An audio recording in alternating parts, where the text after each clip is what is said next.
Welcome back to another episode of the Casey Campbell podcast. Casey Campbell with you, of course. And today we are going to be talking about Joe Gibbs Racing. And we're pleased to be joined by Nathan Solomon, of course, from the Podium Finish. How's it going? We're going to talk some Gibbs today. Yeah, it's going. Always good to be on. Excited to talk a little racing here to work on opening up the new year. Yeah,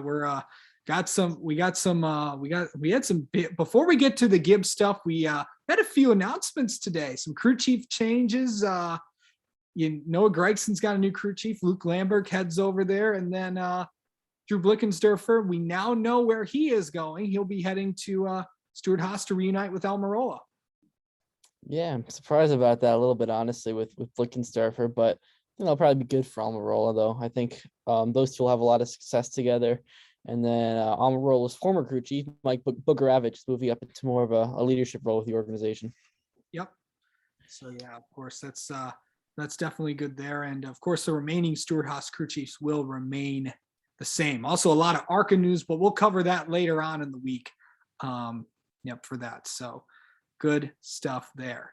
All right, let's talk some Joe Gibbs Racing because today we're only going to talk about the Cup team. We'll talk about the Xfinity team for Joe Gibbs Racing later on. It was an interesting year for Joe Gibbs Racing because they're the primary Toyota team. They had a good year. All four drivers won. But we're entering into a new era. What do you think is the outlook for Joe Gibbs Racing heading into this season? Yeah, they've kind of got a little bit of an interesting, I guess, variation of drivers. They got three very seasoned veterans and a guy that's super young with a lot of raw talent in Christopher Bell. And I think that he'll be able to develop and have a great career. But I think it's a really big year for him. He won just one race last year after having a pretty competitive year in 2020 with Levine Family Racing and much lower equipment. I think we'll see Bell continue to get better and better. And I think in a couple of years, he'll turn into one of the stars of the sport. And then, the other three guys, as I mentioned, they're much more veteran. If I'm not mistaken, you can back me up on this, Casey. It is a contract year for Martin Truex Jr., right?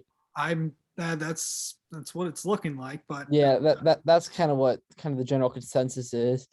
And then there's Denny Hamlin and then there's Kyle Busch. And, you kind of look down to the Xfinity series a little bit and you see someone like Ty Gibbs, who is most likely running full-time Xfinity. And he had the season that he had running, 18 races here in 2021. And if, he has another incredibly successful season down in Xfinity, there's a chance you could be ready for a Cup promotion. And then that kind of puts, Joe Gibbs Racing in this interesting position of, all right, do we bring back Martin Truex Jr., a champion, someone who has, sponsorship, or do you put a young guy, Ty Gibbs, in there who, he's had some sponsorship issues here before. I mean, I know last year, I don't think the team really anticipated the success that he was going to have. He wasn't expected to run the 18 Xfinity races that he did, so they didn't go out of their way to book sponsorship for 18 races. So he ended up running some blank cars there. So I think a lot of this kind of depends on really the Xfinity series and what Ty Gibbs does. And, maybe someone like Brandon Jones will have a really good year down in Xfinity and maybe he can show that he's, potentially ready for a Cup ride. And then really outside that, we don't really know a whole lot about what JGR's Xfinity series plans are, but so it'd really be between those two guys for potential promotion. Yeah. And I guess anything's possible where 23XI could acquire a third charter. I mean, I don't know. It's too early to tell there. But if they're in a position where they feel Ty Gibbs is ready and they want to keep Martin Truex Jr. around, if he has another really good year, and if Denny Hamlin and Michael Jordan are willing to pay whatever the cost of a charter is going to be next year, which again, we don't really know with, I think it's going to be a little bit lower because of Denny's point that he made before that with this next gen car, prices are going to go up for charters. So I don't really expect charter prices to be in the $13 million range like they were this year, but they're certainly not going to be cheap either. So a lot of factors play into that, but I could see a scenario where both Martin Truex Jr. And Ty Gibbs run Cup for Toyota in 2023. That makes a whole lot of sense. We'll talk more about the Xfinity program at a later episode on this channel because Yeah, I went a little off topic there, but I just wanted to make oh, sure. that's good because but we just don't know what all the details. We don't even know. Yeah, just there's just a lot of factors that play into this decision. All right. Well, let's start with the four Gibbs driver. We'll take them down. Let's start with Kyle Busch. Of course, the two-time champion. The biggest storyline with him, of course, he had 2 wins last year, but the biggest story with him is more off track because of the departure of M&M's and the Mars brand. Yeah, he's obviously looking for a new primary sponsor in 2023, but kind of by the sound of things and in some of the rumblings we've heard, they might already have something lined up. What it is, we don't really know.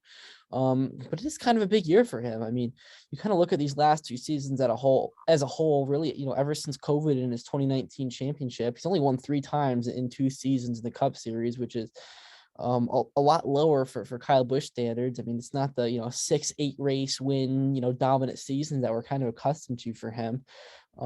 Just he hasn't quite had as much success. 2 straight years without a championship 4 appearance.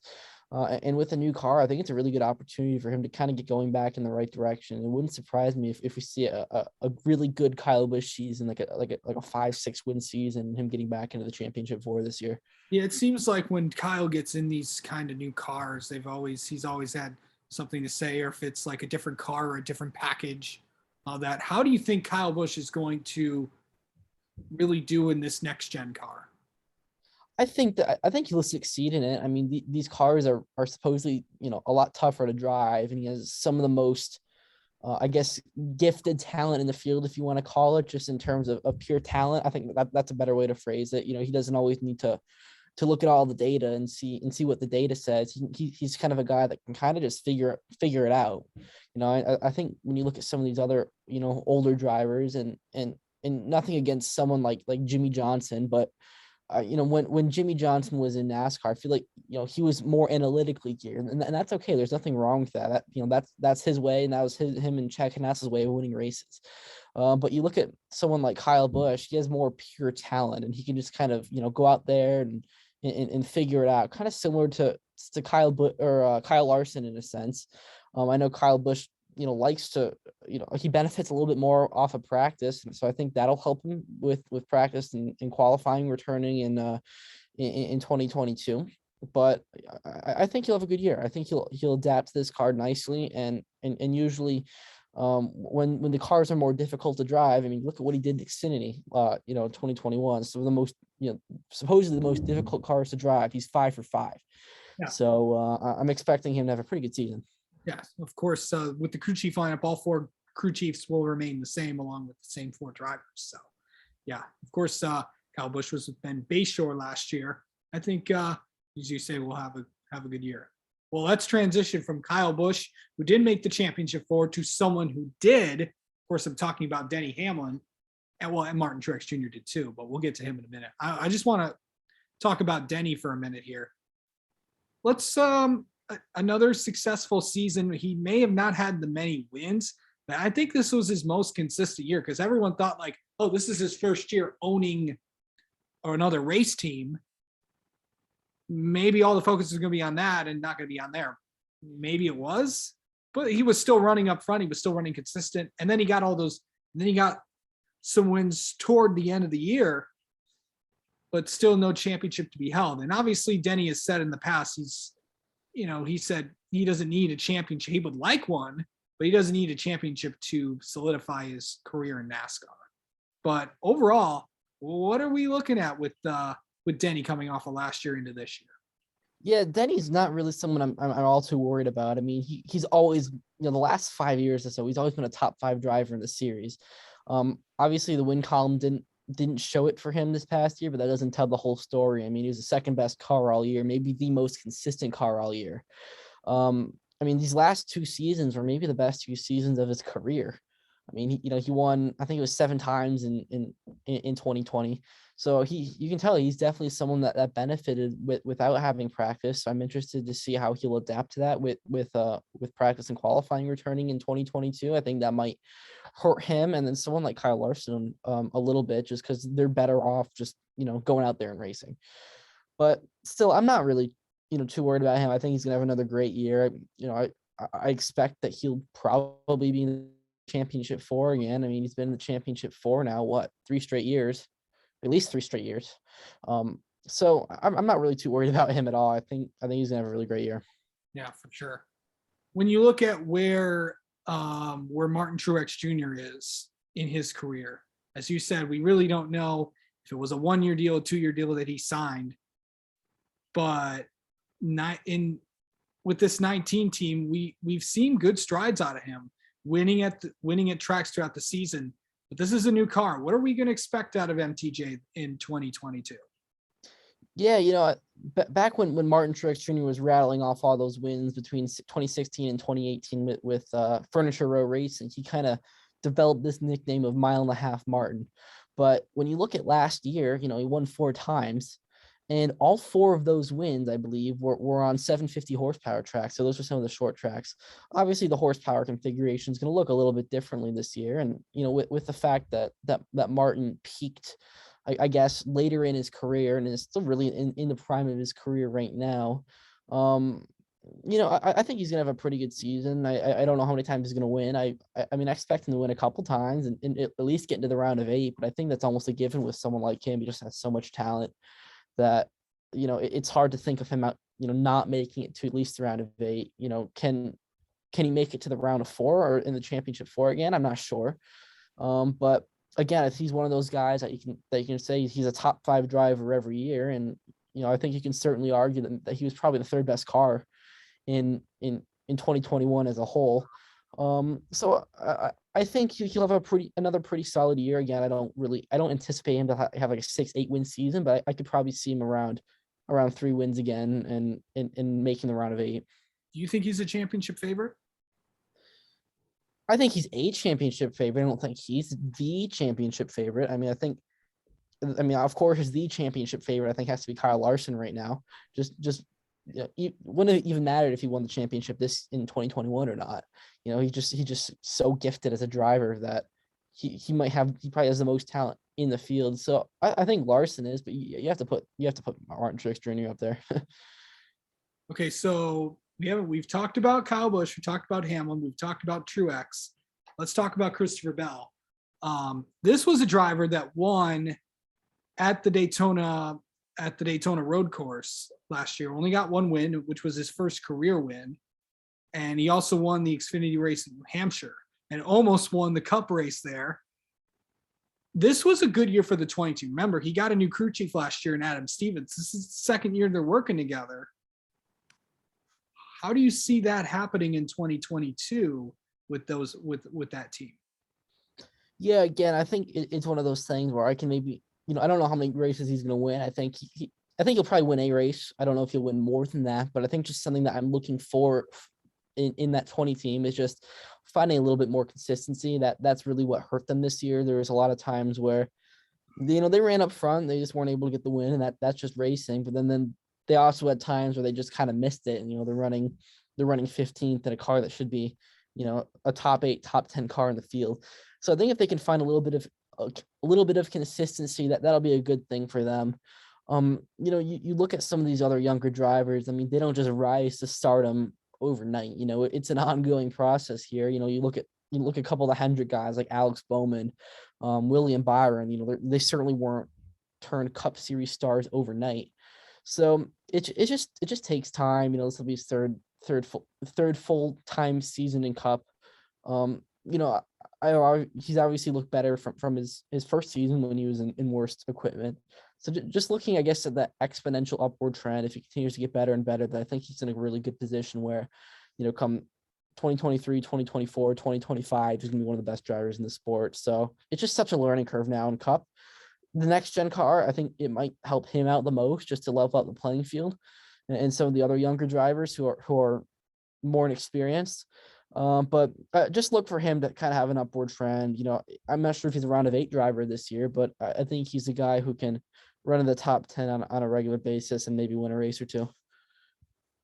Yeah, for sure. I mean, you have to look at all 4 of these drivers and you can consider them they're playoff favorites, but maybe 3 of them are championship favorites. So just have to look into there. We'll see if that 20 team can get to that championship favorite, because I do think Christopher Bell can get there. it's I think it's only just a matter of time for him. Okay. What's Absolutely. your outlook of all, what were you gonna say, Nathan? No, just agreeing with you. Absolutely. I said about Christopher Bell. Yeah. Okay, so your outlook on Joe Gibbs Racing, what are we gonna see out of them this year? If you could predict the future, what do you think is gonna happen? Man, I want to say Joe Gibbs Racing gets 2 cars back in the championship 4 again. Okay. I think it'll be Martin Truex Jr., Denny Hamlin, and Kyle Busch. 2 of those 3. Chevy, of course, had a great year this in 2021, different car.